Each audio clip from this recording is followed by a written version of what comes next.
And still on the crisis by the ongoing El Nino rains that have now not only hampered transport network in the country, they've also led to loss of lives and displacements.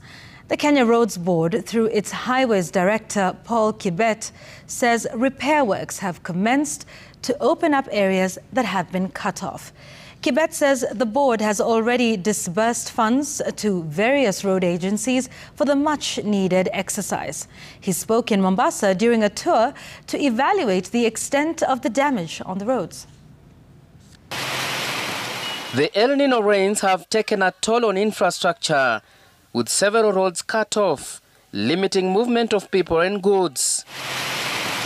The dire situation has forced managers in the roads sector to address the crisis. Road assets in the country is estimated to be over 3.5 trillion Kenyan shillings. There is a need to preserve that kind of investment. Every shilling that invested on road maintenance, the board is getting 14.6 shillings in terms of social benefits. Hizi ni barabara ambazo zinatumika na Wakenya wote, zikiwa barabara za mashinani, barabara za highways ambazo ni mpaka hadi mpaka.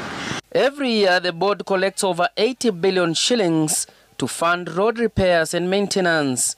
And Kibet says various road agencies have received their first quarter allocations, and there is need to focus on areas that have been affected to restore normalcy.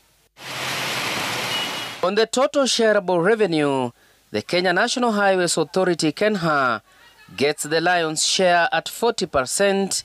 32% goes to Kenya Rural Roads Authority, KERA, 15% to Kenya Urban Roads Authority, KURA, while park roads maintained by the Kenya Wildlife Service, KWS, gets the least share at 1%. KURA, at the same time, says the reconstruction of roads in the affected regions have begun in collaboration with the respective county governments. This financial year, we are projecting to maintain over 53,000 kilometers. In financial year 18-19, the board maintained over 40,000 kilometers. So you can see from those statistics, there has been an upward trajectory. And though the board has stepped up its services, more resource mobilization is needed. KRB collects 18 shillings per litre of fuel at the pump station through the fuel levy. As a country, we have over 239,105 kilometers of road network. We still have a big gap in terms of maintaining some of our roads because of the constraints in terms of resources. The board is expected to give a detailed report on the status of roads after the El Nino rains.